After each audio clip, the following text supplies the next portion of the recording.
들판의 꽃들도 봄을 알리는 참 좋은 날입니다. 어스틴 주님의 교회 매일 말씀 묵상에 오신 여러분을 환영합니다.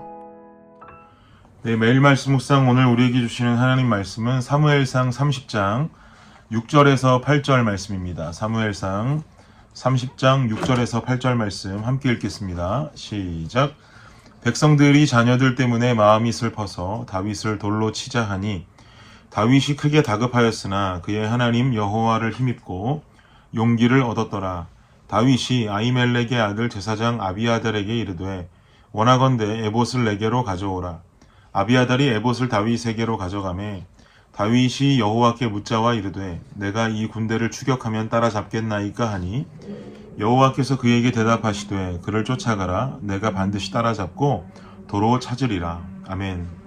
네, 어제 본문을 통해서 이스라엘과 전쟁을 치를 뻔했던 다윗의 모습을 우리는 보았습니다. 왜냐하면 다윗은 현재 사울의 추격을 피해서 블레셋이라는 이스라엘의 적국으로 망명을 해 있는 상태이기 때문입니다. 그런데 자신이 속해 있는 블레셋이 이스라엘과 전면전을 벌이게 된 것이죠. 그러니 다윗과 다윗의 군사들도 블레셋의 군사로 이스라엘과 싸워야 하는 비극적인 상황에 도달하게 된 것입니다. 그러나 다윗은 지혜를 발휘하고요. 이스라엘과 싸우지 않고 자신들이 거하고 있는 시글락 땅으로 돌아오게 됩니다. 그런데 시글락 땅으로 돌아와 보니까 기가 막힌 일이 벌어져 있습니다. 1절과 2절 말씀 함께 보겠습니다. 읽을까요? 시작.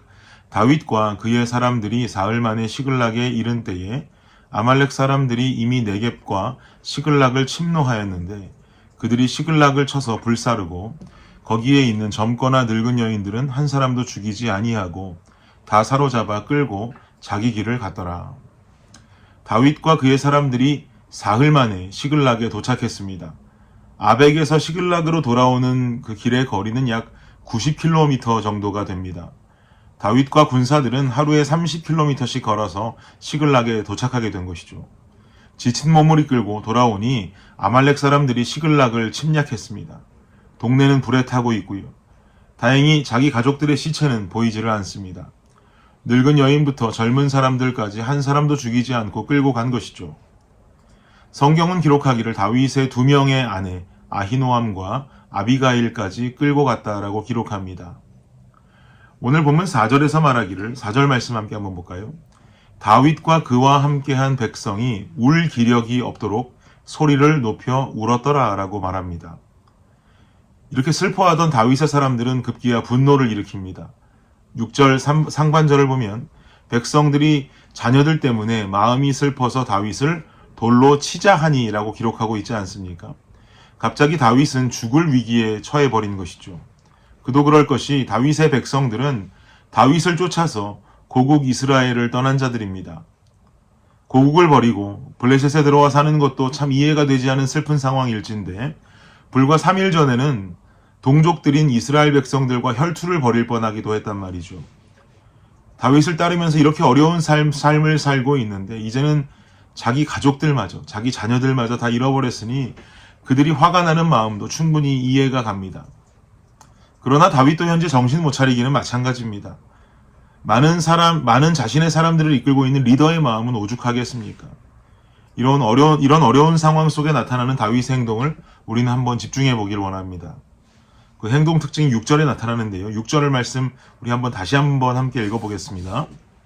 6절입니다. 시작. 백성들이 자녀들 때문에 마음이 슬퍼서 다윗을 돌로 치자 하니 다윗이 크게 다급하였으나 그의 하나님 여호와를 힘입고 용기를 얻었더라. 백성들이 자녀들 때문에 마음이 슬퍼서 다윗을 돌로 치자 하니 그 다음에 뭐라고 기록하죠? 다윗이 크게 다급하였으나 그의 하나님 여호와를 힘입고 용기를 얻었더라. 마지막 대목이 참 중요합니다. 그의 하나님 여호와를 힘입고 용기를 얻었더라. 여기서 용기를 얻었다라고 하는 원어적인 해석은요, 강하게 되었다라고 하는 뜻입니다.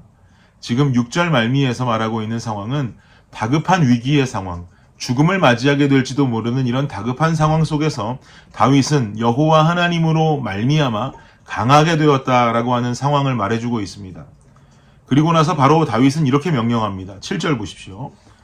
7절 함께 읽겠습니다. 시작. 다윗이 아히멜렉의 아들 제사장 아비아달에게 이르되 원하건대 에봇을 내게로 가져오라. 아비아달이 에봇을 다윗에게로 가져가매. 에봇은요, 제사장이 입는 의복이죠. 이 에봇에는 하나님께 신탁을 구할 때 사용하는 우림과 둠밈이라는 것이 있습니다. 이 위기의 상황 속에 다윗의 결정은 하나님의 뜻을 구하겠다라고 하는 의지의 결정입니다. 그리고 나서 이어지는 8절도 보십시오. 8절도 함께 읽겠습니다. 시작. 다윗이 여호와께 묻자와 이르되 내가 이 군대를 추격하면 따라잡겠나이까 하니 여호와께서 그에게 대답하시되 그를 쫓아가라. 네가 반드시 따라잡고 도로 찾으리라. 아멘. 하나님은 다윗은 하나님께 묻고 있습니다. 내가 이 군대를 추격하면 따라잡을 수가 있겠습니까? 그러자 하나님께서 말씀하시기를 그를 쫓아가라. 내가 반드시 따라잡을 수 있고 빼앗긴 가족들도 되찾게 될 것이다 라고 말씀하시죠. 그리고는 곧장 군대를 이끌고 아말렉을 추격하기 시작합니다. 사랑하는 여러분, 사람은 누구나 위기의 상황이 되면 가리고 있던 민낯을 드러내게 되어 있습니다. 저희 집 뒷마당을 나가보면 옆집 뒷마당에 있는 엄청나게 큰 고목에 아주 큰 멋진 나뭇가지 하나가 우리 집 위로 넘어와 있습니다. 가지가 얼마나 큰지 그 가지로 인해서 저희 집 아랫부분에는 바닥에는 그늘이 생깁니다. 몇 년 전에 방문했던 우리 처제 남편과 함께 옆집에서 넘어와 있는 큰 가지가 마련해주는 그 그늘 아래에 데크를 만들었었습니다. 그리고 아내와 뒷마당에 나갈 때마다 우리 집은 옆집에서 넘어온 저 큰 나뭇가지가 있어서 참 복이다, 참 행복하다, 참 감사하다 이런 이야기를 많이 했습니다. 왜냐하면 그늘도 만들어지고 그늘이 있으니 쉴 수도 있기 때문이었죠. 그래서 감사하다, 감사하다 그런 말을 많이도 했습니다. 그런데 지난 몇 개월 전에 있었던 한파 때요. 잠을 자고 있는데 밖에서 엄청나게 큰 소리가 쩍 하고 들리더니 놀라서 나가보니까 우리 집으로 옆집에서 넘어와 있는 그 큰 나뭇가지가 얼음의 무게를 못 이기고 부러져 버리면서 우리 집 데크 위를 덮쳐버렸습니다. 제가 데크 위로 달아두었던 스트링 라이트들도 모조리 다 깨져버리고요. 그야말로 뒷마당은 난리통이 되어버렸습니다. 그래서 이것을 해결하기 위해서 알아보니까 우리 집으로 넘어와 있는 가지를 치우는 것은 우리 집의 몫이라는 이야기를 들었습니다. 그 이야기를 들은 뒤부터 제 마음에 불평과 불만이 생기기 시작합니다. 저 나뭇가지는 왜 넘어와서 나를 이렇게 고생시키나? 이거를 왜 우리 집이 치워야 되는가?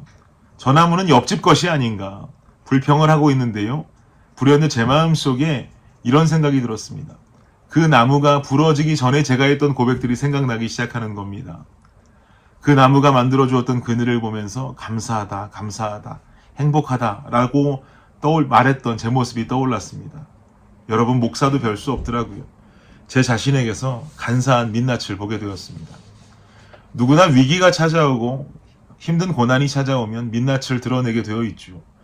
위기가 찾아오면 하나님을 찾는다는 것, 다윗처럼 신탁을 하기 위해서 에봇을 찾는다는 것, 이거 쉬운 일 아닙니다. 내 삶에 배어나는 신앙이 아니고서는 나올 수가 없는 모습이죠.